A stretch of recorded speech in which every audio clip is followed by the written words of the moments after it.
Hello and welcome to episode 31 of the Mark and Me podcast.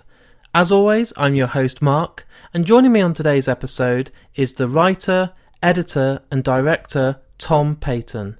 Tom Paton is known for his most recent film, Redwood, and his upcoming film, Black Site, but also his debut, Pandorica. He's also got a great background in making good music videos, and it's been an absolute pleasure to sit down with him because I believe right now he's one of the big upcoming directors and definitely one of the people to watch.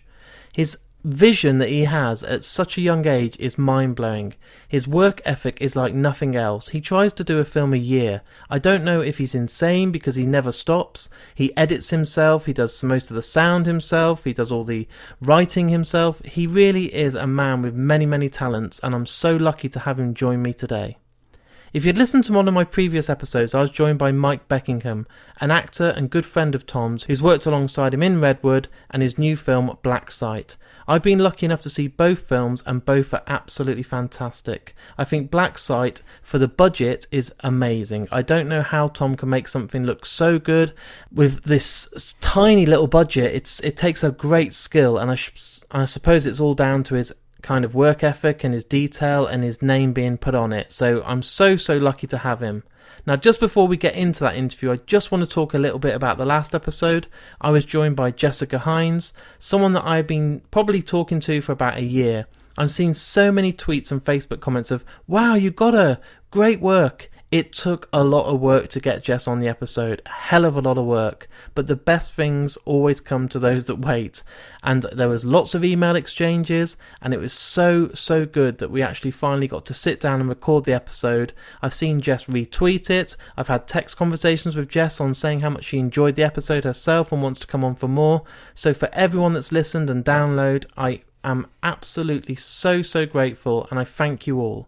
But let's get back onto today's episode. As I said, I'm joined by Tom Paton, so let's get to it. Here's the interview, and I hope you enjoy. So Tom, thanks for joining me today for the Mark and Me podcast. That's an absolute pleasure. Thanks for having me. No problem. My first question is, growing up, did you want to be an actor or a film director, or was it something completely different to film that you wanted to kind of have a career in when you were an adult? You know, it's weird for me because I've always known I wanted to be a filmmaker. I mean, it's, you know, you speak to a lot of people and they say that they found, you know, their career or their calling later on in life. But for me, it was pretty early. I was like 7 years old. My dad took me to watch Jurassic Park.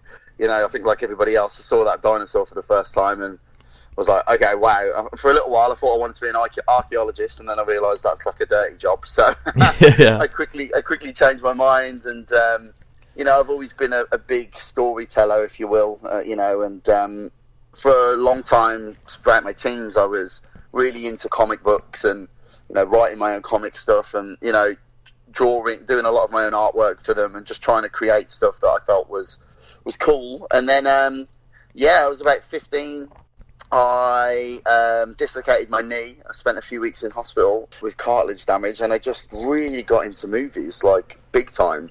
You know, my family's quite film orientated anyway. You know, we've always been a big, you know, movie kind of household. I just really got into them, especially 80s stuff. And, you know, I started discovering like John Carpenter and, you know, Evil Dead and films like that. And I became really obsessed and, you know, started tracking down like rare VHSs and things like that. And I knew straight away, this is what I want to do. This is who I want to be. And it didn't really, you know, go the way I thought it was going to go. You know, I didn't go and study film at cinema. And there was the time I think I was 16, and we found out my dad had lung cancer. He's fine from. He's fought it and he's okay. But it was a really disruptive period of my life. You know, when I grew up in a pub. Yeah. So I ended up helping the family business out, but still never really let go of this like passion for movies. And I ended up living in Cyprus until I was from sort of 18 to 20, working over there. And then I decided to start my own video production company. I didn't know what I was doing. I didn't own a camera. I just sort of went for it. And I think that's it. I mean, I always knew I wanted to do it. I always knew it was where I wanted to go. I just I went a really unconventional route about it, you know. So you said that you were kind of self-taught. I was expecting you to say something like, I interviewed Mike recently, who you know well, and he was telling me that when he grew up, he was making films on like a Super 8 young, you know, early cam with his brothers and stuff. Were you not trying to make your own movies as a kid, or were you not trying to, at college, getting involved in the kind of creative arts team and trying to make something? Yeah, totally. I think the first film I made, my parents dragged it out recently and were laughing with me about it. I had a science project, and it was supposed to be talking about the scientist Michael Faraday, and I just went and made a Terminator style movie with my action figures in the garden, and I used Bakewell tart tins as UFOs and all sorts of crazy shit. And yeah, it's funny. I mean, I watch it now and I'm like, okay, well, the stuff I make now is just as bonkers as this, really. So it's not really changed. But I think for me, it was almost, I knew it was about storytelling. I wanted to tell stories by whatever method that was, and I did really fall in love with the craft of filmmaking and started to push myself as hard as I could. I mean, like you said, I'm self-taught. And that really came from going, I want to do this for a job. I don't have any family in the movie industry. I'm from a working class background in the Midlands, and no one's going to help me out. I'm going to have to do this myself. And I always say I went to the University of YouTube. I just studied hard, like every day, like every tutorial. And I got myself, bought myself a cheap camera. I taught myself how to compose shots, how to edit those shots, how to color grade. And then, once I got to a sufficient point there, I started going, well, I'm going to teach myself visual effects. And now I'm a really competent CGI artist and modeler, and just started pushing myself as hard as I could to find a way of getting my stories out there myself and not needing anybody else to do it. And then as you grow, you find how collaborative movies are, and you get better results with, the more people you collaborate with. But I think I'm very fortunate that I'm in a position, if I was the last day of a film set and all the crew quit on me, I could finish the movie. Yeah. That's a really rare position to be in, and I think that a lot of my contemporaries aren't there, and it's because I just pushed myself to learn and just took that passion for storytelling from a kid and just said, you know what, I'm going to teach myself, and that's where I am now. I mean, you said at the start that you were watching Jurassic Park, so obviously Spielberg had a huge influence on you, and you just mentioned John Carpenter, who's my favourite filmmaker of all time. Now, it's quite similar, I suppose, to people like Kevin Smith and John Carpenter. You're not just a director, you write, you do all the editing, you do visual effects. You're kind of a one-man team. If you can be, like you said, on a set, you can do it all yourself. Now, that's quite brave for someone that's self-taught, and at this moment in time, with full respect, you're quite junior into your film career. Yeah. Is it kind of scary knowing that you've kind of spread out to everything instead of just focusing on one element? No, you know what? I don't find it scary. I mean, it's weird, right? Everybody's got a different approach to how they want to make movies, and everybody comes at it from a different angle. Everybody's got their own preferred method of working. And you said John Carpenter is your favourite director. I literally worship at the altar of John Carpenter. He's, he's a god as far as I'm concerned, and when you see my new movie Black Site, it's just an hour and a half of me going, please John Carpenter, notice me, because I just love his work so much. It's packed full of references, but those are the kinds of filmmakers I admired, the kind of guys that were like, you know what, I've got a story to tell, I'll figure it out. John Carpenter is, he's like, I need music, okay, I'll go and figure it out myself, and he's launched an entire genre of music that, permeates the charts to today. And I think it's that kind of innovation that drives me. I like the idea of going, okay, I've got this crazy idea for something and I don't have the money for it, but it doesn't matter, I'll figure it out. I'll find a way to tell that story and not lose the scale and not have to throw money at it. And I think that is something that, you can only do when you know all the different facets of the, when you know, okay, the lighting's going to have to look like this and I'm not going to be able to do that, so maybe we can trick it by doing this. And the same with the VFX, I want to show the shot of, so-and-so happening. I can't do that practically. I know how to do that in my computer, though. And I think when you've got that knowledge base, two things happen. You feel confident about the product you want to make. You can do what I did and say, I'm going to go make a post-apocalyptic movie set 500 years in the future in the woods in Billericay with 46 grand and not feel like you're going to fuck it up. And on the other side of the coin, you tend to attract people that like the sort of no bullshit attitude. It's like no one bullshits me on set because they know I'll know what they're talking about, and vice versa. I don't bullshit them, and I try to impart stuff that I know onto people, or try to learn from people that are specialists. So, I think it's good when you're captain of your ship to know what your ship does in every area. I think is a benefit, and all the filmmakers I admire, that's how they work.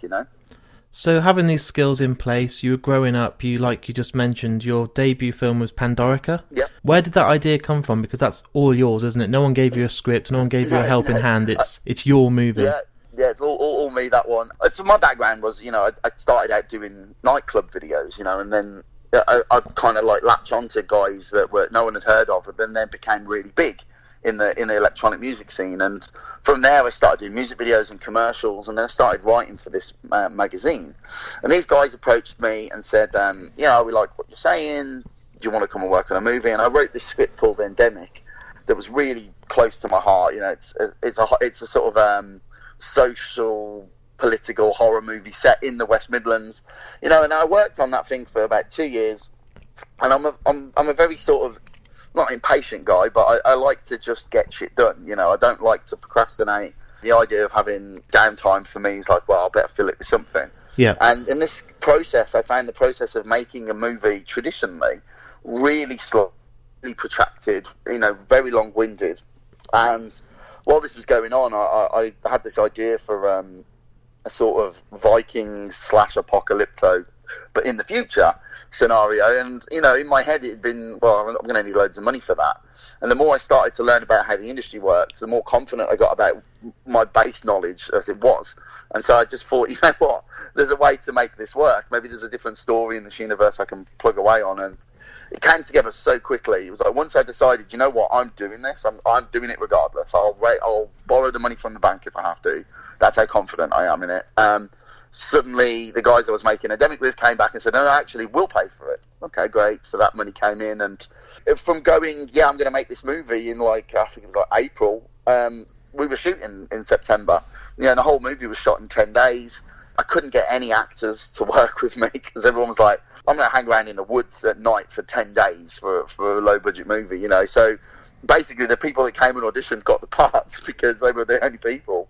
It was an experience, a real learning curve, and I just feel grateful that people liked the movie, and it gave me that launch pad. I think what people like about the film was they just admired the balls on us as a team to go, well, fuck it, let's go and make this film and see what happens, and then advertise it heavily and use all these social media tricks to get people to watch it. And I feel very proud of that movie and what it's done for me career-wise. So it's definitely interesting, put it that way.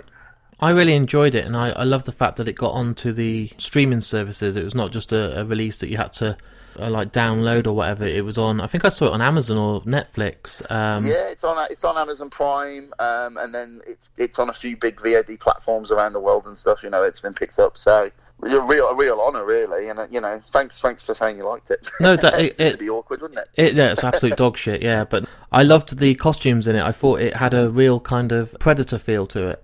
The costume, again, it's so funny because, you look at film and you go, well, that must have taken this and all this stuff. You must have gone into that. And, the masks were done by a friend of mine from a long time called Adam Ford.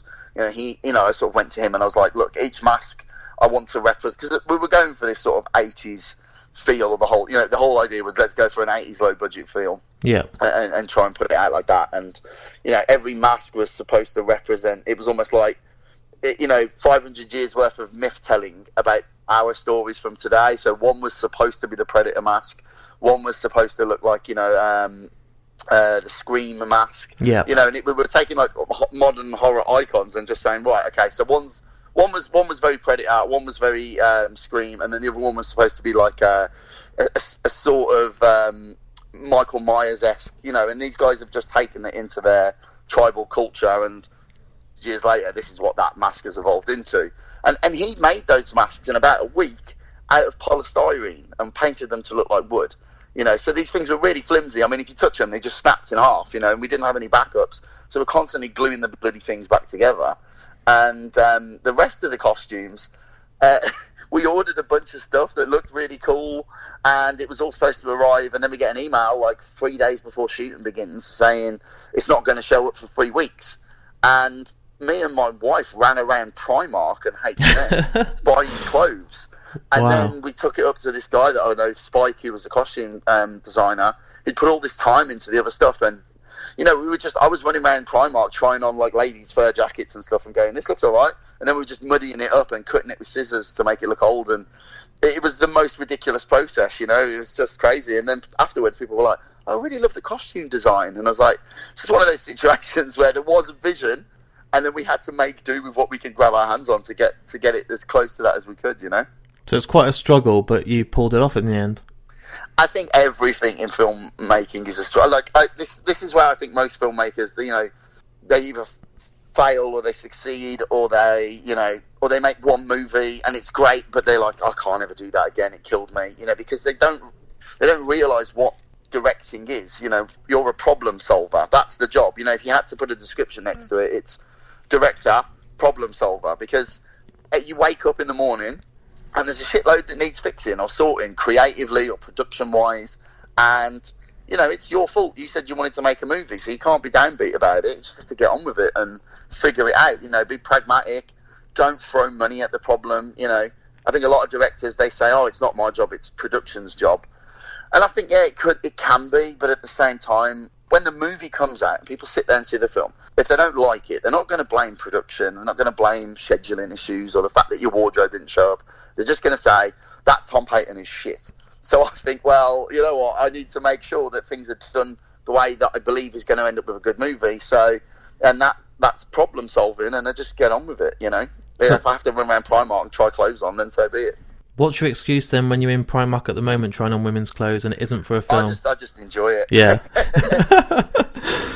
So obviously, like most directors, you've done your debut, and then it's the kind of that fear of how do I now take on the pressure and do a follow-up. You did this well, because I've seen it, and my God, Redwood is a huge jump. The production, everything about it, the style, the look, the genre.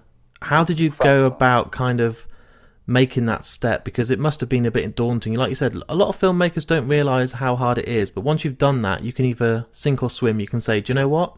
I've done my first one, I'm done, I'm walking away. Or you can kind of say, that's my grounding, I think here's the bizarre thing, right? I'm with Black Site, in 3 years, I've made 3 movies.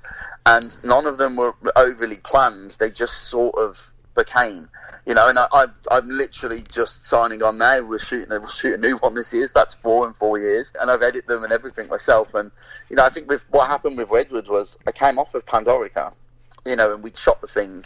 I edited it, colour graded it, got it all prepped, worked with Max Sweary on the sound mix, and, then the film came out.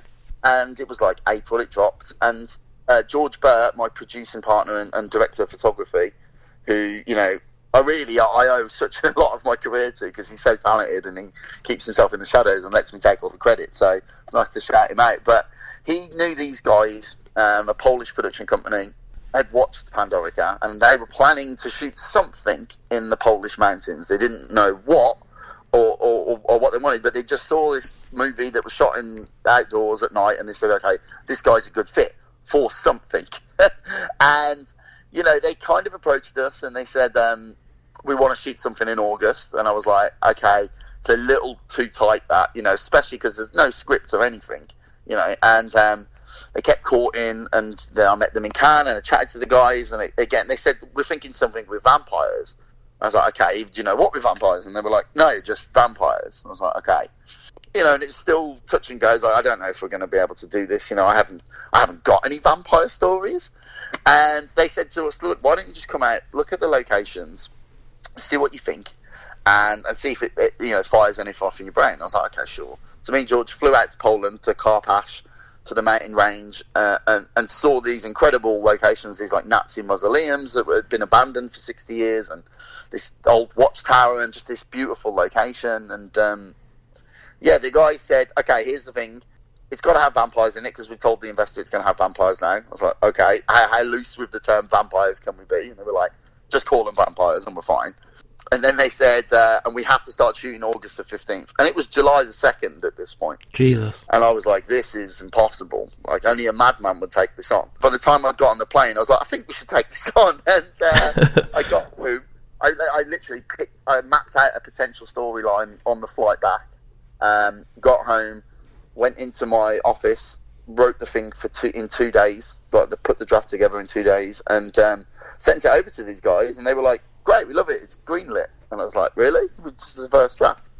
And they're like, "Yeah, we need to start casting. We need to start building." So we did. We ended up casting. We got Nicholas Brendan from Buffy the Vampire Slayer in it. Mike Beckingham had been recommended to me, and he went through the audition process, and I loved him. Same for Tatiana Nardone, who plays Beth in the movie. And before I know it, we're back in Poland, back at those mountains, building this 5-meter high monster in a mausoleum and shooting the thing from the first draft. I was just moving at such insane speed. I don't think I stopped to think, what if this is a disaster? It became an experiment in can I rather than should I. And I feel very lucky that people like the movie and that it came out the way it did, and that's really down to Mike and Tatiana's performance, and and somebody like Nicholas to come along and say he wants to be in the movie, really turned it into what it is. And the fact that it's been so well received for me is it's kind of mind blowing, because I was expecting it to go the other way. There was this sinking feeling about halfway through, like, what have I done? So the fact that it turned out, watchable, I think I'm really pleased about it, and the fact that people like it is even better. So it was insane. I didn't really have time to stop and think about what was going on. And by the time I did take it on board, it was like, well, I'm already 2 weeks into the shoot. So it's a remarkable film for the budget, and it looks absolutely awesome. And the fact that people like Fright Fest took it on board again was absolutely huge. I think it was on the same night as the new Chucky film, I remember. Yeah, it was the opening night. I mean, they said the film was in, and I was like, oh wow, okay, I wasn't expecting that, And I was thinking, well, we'll be like Sunday morning at the Prince Charles something, which is it's still a massive honour just to get into that festival. Yeah, and then they came back. They never told me where it was going. They just said, oh yeah, we're announcing all the lineup and the schedule online, and didn't tell me what was where. And then obviously I opened it the same day as everybody else, and I'm like, I think there's a mistake here. It says we're the opening night movie. Like, what is going on? I was shocked. I mean, we're the first film to sell out. We sold out so fast. They put a second screening on, and then that sold out. So we were the first film to sell out twice. It was completely mind blowing, and I'm so grateful to Paul McAvoy and Alan and the rest of the team there. Ian for having faith in the movie and putting it on. And the fact that Poland loved it, Mike said it got a good cinema release over there, and it extended as well. Yeah, it went out like 300 screens or something. It did like a Halloween run for 4 days, and then it went down so well they released it like nationwide on December the 8th, and I think we were in the charts in Poland. I just came back from Berlin Film Festival, and I speak a little bit of German, so I like to try and practice, and the taxi drivers are always a good place to do that. So I got chatting to this guy, and it turned out he was Polish and had seen the movie, and then he got a selfie with us, which was hilarious. The whole thing is just a ridiculous story that I still think, did that really happen? I guess it did. So, with Pandorica we did well, but we didn't have anything like this kind of traction. And, Carnaby International are the guys that have been selling and distributing the film for us, and they've done an incredible job of promoting it and getting it out there, so I'm really grateful to those guys as well.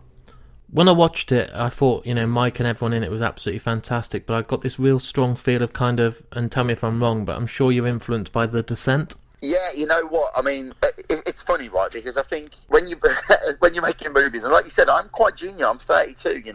Like to have made 3 movies by 32 is a bit crazy, and especially to take them on the way that I have. But I think you kind of start to realise you're almost like a remix artist. Like it's like someone gives you remix it so that it still sounds like that track, or it feels like that track, but it's your own thing now. And I think if you look at Neil Marshall's career, just clearly heavily influenced by John Carpenter. Yeah. And I'm really influenced by John Carpenter, but I'm also really influenced by Neil Marshall. And so I think my style has ended up being this sort of remix of the two of theirs, and hopefully it's its own thing because of that. It's my style, but it's definitely heavily influenced. And I personally think The Descent is the best horror film of the last, this century so far. I think it's a masterpiece, and the fact that anybody even said, "Oh, it kind of reminded me of that," I was like, "That'll do." Yeah, because there's nowhere, in my opinion, nowhere near that level. But it's, just to be mentioned even in that sentence is, a real honour for me. So following on from Redwood, obviously you've now, and you said you're currently getting the final mix ready. Black Site, which was again another film, but filmed closer to home in the UK. Yeah. This, for me, I've only seen little bits. Me and Danny have seen a few clips and the trailer and stuff, and for me, I kind of get a Escape from New York kind of John Carpenter vibe, very, again, 80s, the neon lighting and everything. It feels very kind of futuristic, but with the 80s feel. Yeah. I love Redwood and I love Pandorica because that's, they're like your children. Yeah.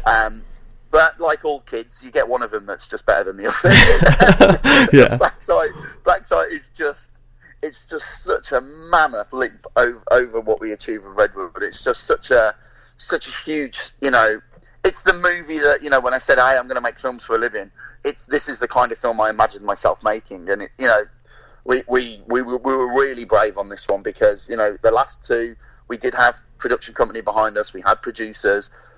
On Black Site, the production company is me, George, and Alvin, who's the investor.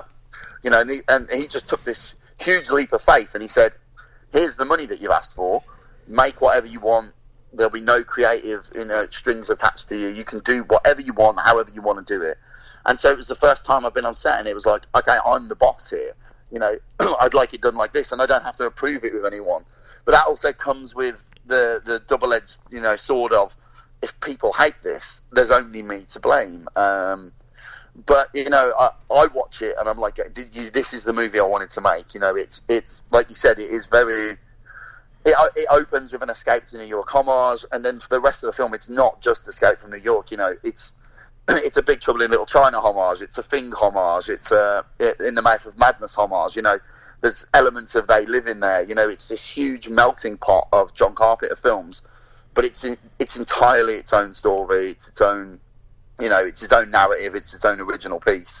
And I hope when people watch it, it makes them feel nostalgic, but it also makes them feel like they're watching something they've never seen before. And I'm crazy, and I can't wait for people to start seeing it, really. So where are we with that at the moment? Obviously, you're getting down to your final mastered version. When is it what's your vision? Is it going to be one that goes to kind of DVD, or do you think it might be a streaming service release? It's hard to say. I mean, I think the industry's changing so much and so rapidly. I mean, if you'd have said to me 2 years ago, Alex Garland's Annihilation is going straight to Netflix, I'd have been like, no, it isn't. But, that's the world we live in now. And Black Site is, I feel it was designed to be a cult movie, and the thing with cult films, that the audience tend to find them, and they tend to find their audience, and they sort of feed each other. And I don't know what will happen with it. All I know is that I've made the best movie that I've made to date, and Carnaby, who did Redwood, are also doing Black Site. And they've got so much faith in it. They led with it in Berlin as their main piece, and I think audience reception will play a big part in this one. I think, we're doing a few test screenings for March just so that I can make sure that we've got the cut right and that there's no pacing issues, and we'll get a good vibe from how people are responding to it then. And then I would hazard to guess it'll go off to festivals this summer. We'll go the usual route and see who picks it up. But I think this one's really going to live or die on its fan base. Pandorica's got quite this fevered fan base that really support the movie and scream and shout about it. But Black Site is almost doubling down on that. It's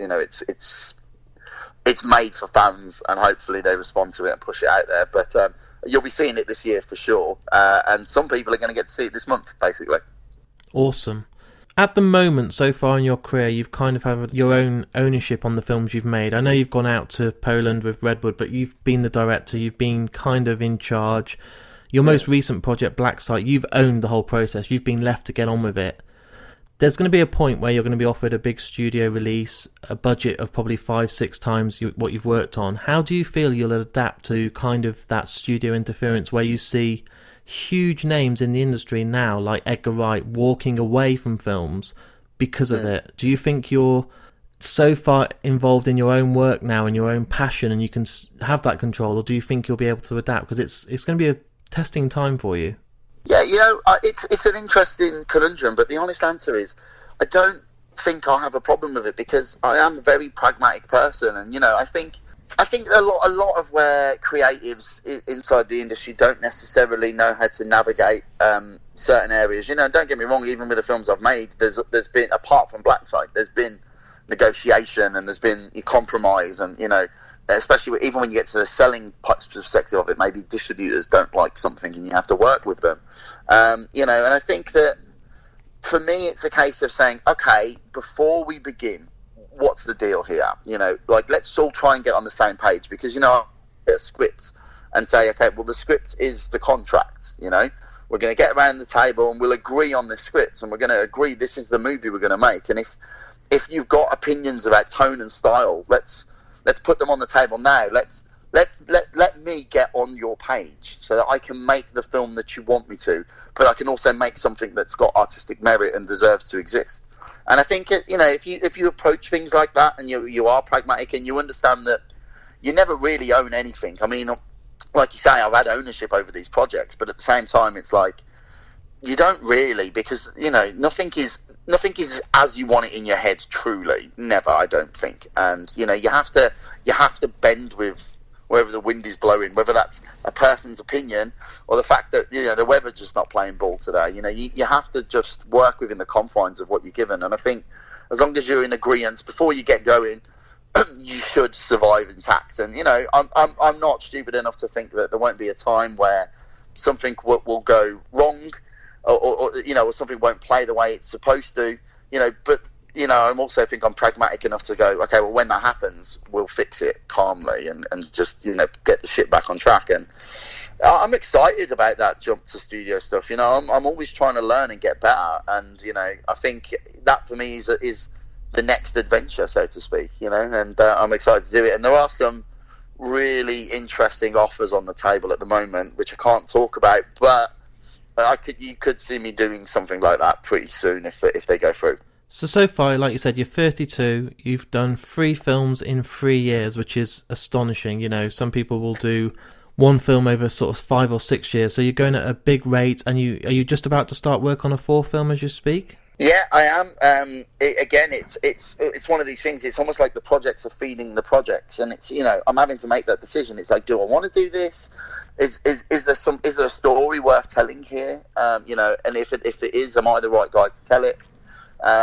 You know, and it just seems to keep happening. And, you know, I do work at this.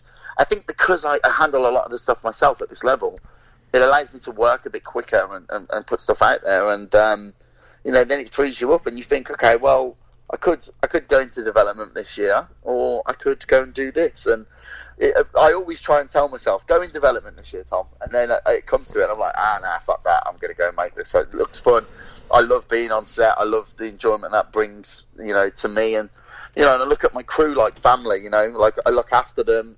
I want them to have work, you know, regularly, you know, and we've built this really great little unit, you know, that gets stronger every time we do something. And I think, well, you know, why not? And, yeah, we've got a very exciting project coming up that I think has been rattling around in my head for a few years. And there's a few script treatments, and, you know, it's kind of just gelled together off the back of Black Site, you know. And I think, and this is it, whatever I'm doing, it seems to be working. I mean, I think some people come at the industry and it's like they're like a finely tuned surgeon. You know, they cut their way in very gently and very precisely. You know, and I'm like a battering ram, really. I'm just like a bull in a china shop, just like, look at all my shit, and just throwing it around and seeing what happens. And it's just the way I'm wired, you know. And I know a lot of artists won't agree with it, but at the same time, you know, to each their own. You know, your output and your capacity for volume is really only dictated to by your stamina. And you know, I love people like Steven Soderbergh. You're just like, I'm just going to keep making stuff. Fuck it. You know, I respect that. I will have a break eventually, just not yet, I don't think. You don't sound to me like anyone that's ever going to have a break. Maybe. I'll be honest. I mean, when kids come along or something, possibly. You'll be still making films with them. You'll be like, right, we're going to do a horror about kids. We're going to get you involved. We're going to get you scheduled in. Are you allowed to tell me anything about the next film, about the genre or anything? Or yeah, okay. So I feel like I'm continuing to push this style. I think if you watch the 3 movies I've made, it's becoming clear. Okay, this is a Tom Paton movie. This is what it looks like. You know, there's stylistic stamps on each movie that are very, indicative of, okay, this is what this is who I'm watching, and I want to keep pushing that and developing it. And the next movie, it's funny because I did Pandorica as this sort of John Carpenter homage that I think we sort of nailed, but we didn't really stick the landing. And I do feel that way about Redwood. I feel like we went for this sort of the Scent or the Fog style horror movie, and I feel like we mostly stuck the landing.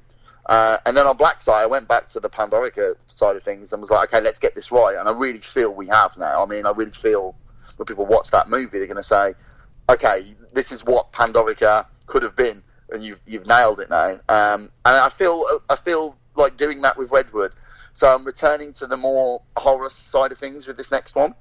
And it's almost like a sort of a living Escher painting, minimal locations but use some maximum effects, and hopefully I'm going to scare the absolute shit out of people with what we've got planned. That's the plan, but also for it to be fun. I like my films to be funny and entertaining, and but I do think there's room for me to improve and make something more definitively a horror film now, and that's my plan with this one.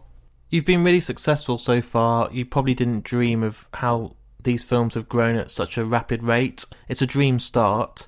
Have you got advice for those people that are listening to this podcast right now that are thinking about making their first film, or have just started kind of editing or working with After Effects or anything? Is there anything that you could give them as advice? Yeah, totally. The best piece of advice that don't listen to people like me, because once you've made it into the industry, you think you know everything, and you start to be like, well, this is what I would do, and this is how I would do it. And I listened to those guys for a few years at first, and things felt very stagnated, like they weren't going forwards. And the minute I stopped listening to other people, and I just said, you know what, I'm gonna set my own bar, and as long as I hit the bar that I've set for myself, and I can pay myself financially to live, then I'm happy. And the minute I did that, there was this huge acceleration from a career perspective. So if you want to get into movies and you've got a story you want to tell, there really isn't any limitations anymore. If you've got an iPhone 10 in your pocket, then you've got a 4K camera that makes the first camera that I was shooting club videos with look like a bag of shit. I mean, you've got the ability to learn anything you want about the editing process, the visual effects process. So, your ability to be a filmmaker now is really only dictated to by your own desire to sit and get it done. And it is daunting, and it does feel like a task you can't achieve. But from somebody from my perspective, who comes from where I come from, who doesn't have family background in the movie industry, who is self-taught, like, I'd like to think I'm proof that you can do it. But don't take my advice for it. Just grab a camera and go and shoot something and see for yourself. You'll quickly learn whether this is for you or not. But if it is for you, there's no going back. You just play forward, and you won't listen to anyone. And if you do, they only slow you down a lot of the time, I think. That's great advice, and I hope that kind of it's more about the fear, isn't it? Yeah, it's if you're afraid. I mean, there is a huge fear factor. It's like, look, you're putting your brain out there for the world to see. When you're writing something, you're infusing it with your opinions and your perspectives on life. Even if you try not to, you are. And when you edit something, you're inadvertently cutting it to the way you see the world, and omitting the things that maybe would appeal to somebody else. And then you go ahead and you put your name on the thing, and you tell people that's mine. And there are going to be people that hate you. I mean, there's people that think Pandorica is the worst thing they've ever sat through, and I think, well, fair enough. I don't. That's an opinion, but you have to put your head on that chopping block and know that some people are going to take a real swing for you. And that's the bit. If you can get over that, if you can think to yourself, well, I don't give a shit what people think about me, then you've probably got what it takes to keep pushing forward and just making stuff. And that's what I think, even as a podcaster myself, and an editor, I'm putting myself out there every week for people to listen to. They can criticise, they can love it, they can slag it off. I was guilty of reading into a negative tweet, or, oh, who's this guest? Why have you got them? They're not as good as this person. But do you know what? It's the biggest challenge to let that go. And I feel those celebrities out there that you read about that will still read their social media and they're getting called fat or ugly and all that. It must be the hardest thing on that scale. Never mind me just in a bedroom doing a podcast, you think it's mentally to not allow that to dent you is the hardest thing I've learned from podcasting and putting my work out there so far. Because I mean, your podcast is called Mark and Me, so you're putting it right up front, and you are right. I'm guilty of it too. I think everybody's guilty of reading comments and talkbacks and seeing seeing people say things to you. And I used to take it really to heart as well, especially when I was doing music videos, and YouTube. People don't say nice things about music videos. Even if I'd make it, I'm like, well, that's the best thing I've ever made. The top comment with like 600 likes is, "This is shit," and you're like, okay, great, thanks. It's never going to move. Like, that's the top comment. But you just have to, I think I got to a point, I was reading them, and I used to take them really to heart. I never replied to them because I think that's like the ultimate sin. And then the one day I read somebody wrote, "This director is a potato." And I just thought, this is the stupidest shit I've ever read. I'm not going to take any of this to heart anymore. And now I don't really. I just don't bother reading it. I think, oh, whatever. It's nice when people say nice things about you. It's fine when people say bad things about you. You just have to just take it all with the pinch of salt. But I think often the writer intended it with. They write nasty things about you on Facebook or on YouTube or whatever, but they don't think about it 2 seconds afterwards, and neither should you, is kind of my opinion, See, that's just as good advice for people out there than any, I think, if you can do that. And it isn't easy. I know you said you've done it now, but I still struggle. I think there's times when I think that one comment of saying that was shit outrights all the 1,000 people saying it's the best thing they've heard. It's weird. It's a weird mentality, and it seems to be... Yeah, that's the internet, right? It's like this perfect place to just outpour. A lot of the time people come out and they've had a shit day, and they're in a bad mood, and then they watch my movie or they listen to your podcast, and they're in a bad frame of mind anyway. And then for them, writing "this is shit" is that vent point, and they don't think about it again. And I think they don't realise the impact it can have on people. But I think that just as much as people need to be educated that their words, they do have an effect on people, we can educate ourselves on the other side of the coin to go, what, maybe these words just aren't as important. If you're proud of what you're doing, and if you feel that there's merit to what it is, then fuck everybody else, basically, because that's all you can do. You're born alone, you die alone, and you leave behind whatever you've left, and as long as you're proud of it, that's what counts. Exactly. And if I've got something out there with my name on, it's more than the person that's slagging me off who's never done anything. Exactly. I love watching things like Red Letter Media on YouTube, like Best of the Worst. Yeah. And every time they put a new episode up, I'm like, please don't let Pandorica be on that. But that's just the way it goes, isn't it? Looking at all the films that have ever been released, you've talked about your influences. Is there a film that you would love to remake? It's funny. There's a couple that I've been offered. That's what we were talking about earlier, and I'm toying with them, but ignoring those. You know what? There's some great movies out there. I think the thing is, you should only remake something, right, if there's merit to it. I always try to concentrate on theme. Every character. I think the reason Redwood works and and Pandorica works, regardless of their limitations, everything is about that theme. And when I'm writing the script and I'm editing the movie, I write the theme on masking tape. So, for instance, with Pandorica, it was what makes a good leader. And everything about the movie, I try to keep on theme. It's like, the character, every conversation they have has to represent that theme, and every action that goes down has to represent that theme. Every edit, and I think that you can do good remakes if you approach it with that philosophy too. It's like maybe the movie before explored a different theme, and you can take the same story and you can plug a new theme into it, and you can explore that concept from a new direction. And there are some really good remakes that did that, like Cronenberg's The Fly, John Carpenter's The Thing. They took a core concept and plugged a new theme in, and they worked brilliantly. And I think that would be my approach to remaking something. To respect the audience that came before it, to give them what they're expecting, but also give them what they didn't know they wanted as well. That would be how I'd approach it. But I'm trying to think of films that I'd be brave enough, that I love, that I'd be brave enough to even try and tackle. Because I think when you admire something, I'd probably be more inclined to take films that aren't regarded highly and try and take them and make them better. Would be where my inclination was. You don't want to touch something too sacred, like don't go anywhere near John Carpenter's work or Spielberg's. It's like they've done that's it, just leave it. Yeah, when something's pretty perfect, this is it. It goes back to what I just said. Have you got anything worth saying? Because if you haven't, then don't say it. And I try to approach every project that I've got, like that. Even when they're my own thing, I might write the scripts and get to the end of it and think, but what are you actually trying to say here, Tom? If it's not worth saying, then this is not the script. You shouldn't do this. And and I think with remakes, there's such a monetary law to them, isn't there? Yeah. It's like they dangle these paychecks in front of you, and if you've got something to say, then it's worth saying. And I don't want to be a hypocrite because I've got some potential remakes in the works, and it's like, okay, but I feel passionate that if I was to take them on, that I would have something worth saying within the confines of that concept, and it wouldn't be just a senseless rehash for the sake of it, which we've seen way too many of. I'd like to see a film with your stamp on it, with someone else's script or someone else's vision. Like the one I think of that worked when it was kind of against the odds is the It remake and Dawn of the Dead. Those should not have worked, and they did.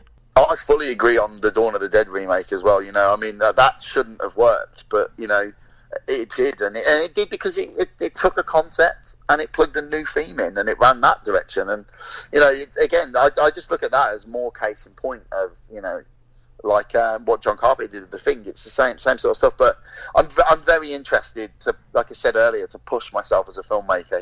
And I'm not like a Tarantino where I only make my own stuff. It's like, no, I'm really am intrigued about working with other writers and working with other producers with a vision and seeing how they mold together and how that helps me grow as a filmmaker. So yeah, I'm as excited to see that as you seem to be. For people that have just found out about you today from listening, who've listened to previous episodes, the best thing for them to check you out, I suppose, is to go on to, is it Amazon Prime for Pandorica? Yeah, so Pandorica's out on Amazon Prime, and obviously Redwood comes out March 26th if you're in the UK, and then it's a little later in the year for the US and the rest of the world. But yeah, there's loads of stuff out there. I've got 12 years worth of work behind me, be it music videos, and I think going back to earlier, like, have I got any advice for filmmakers? I suppose if you're interested in that, you could go back and type my name in YouTube and watch anything from club videos from 2006 to now, and see that progression. I don't mind where people engage with what I've done, as long as they engage with it, I guess, is the point. So, but I'm very proud of Redwood. I'm very proud of Pandorica. So please go check those out. Amazon Prime. You can pre-order Redwood now, and keep your eye out for Black Site on the festival circuit this year for sure too. It's sounding like you've got a big future ahead, Tom. I really appreciate you joining me today. I wish you all the luck. You've had a really good start, and I think the 3 years must have flown by, so I wish you all the luck, and I'm really looking forward to seeing Black Site and kind of what these remakes or your next film's going to be. It's been a real pleasure to come on the show, so thank you for having me. It's I really, really appreciate it. So there's my interview with me and Tom, and as I said at the start of today's episode, I think he's definitely one to watch. He can turn these really small budget films into these huge kind of scale movies that you think would cost millions and millions. He's a absolute awesome guy to sit down with, one of my good friends now who I speak to quite a lot, and I'm so excited for where it goes. I couldn't believe it when Redwood won some awards recently. I was so glad, because it deserves it, and especially Tom for the hard work and the effort that he puts in. I also see how much he works. Most nights he's up late writing or editing. He locks himself away and does not stop until the product is done. And for someone with that work ethic, they definitely will go far. And it's so nice that I've got him on today's episode, because I know in probably 2 or 3 years he's going to be doing some huge blockbuster for these big companies, and people will always say, you never got Tom Paton, and I'll be like, yeah, I did. I told you all at the start he was going to be big, and here he is on today's episode. But Tom's also said that he's up for coming back on, and hopefully he doesn't go too Hollywood on us, and we can actually get him to fulfill what he said. As always, guys, I really appreciate you all listening. I hope you've enjoyed the episode with Tom. If you've got Amazon Prime, check out Pandorica or Netflix. They always come and go on there. You can get Redwood on Amazon right now, or I think you can pay for it on Amazon Prime. do it because it's a great little horror, and it's not going to be long until we see Black Site, which is a film that I've seen, and as I said at the start, I think it's absolutely awesome. He nails the tone of this kind of 80s Carpenter feel, and yeah, it's a great film with some awesome acting performances and a great cameo from my good friend Danny. Well, his back of his head anyway. So, on the next episode, in a few days' time, there's going to be another up-and-coming director, someone that I think is absolutely awesome, and this is what I like doing. I can go out there and get the big names. We've had people like Kevin Smith on here, we've had Sir Anthony Hopkins, but I love speaking to the up-and-comers. They have so much to say and so many good stories to tell, so I really like the balance I've got at the moment. Please keep listening. I'm on Spotify, I'm on iTunes, I'm on Podomatic. The best way to listen to any of the episodes is go on markandme.com.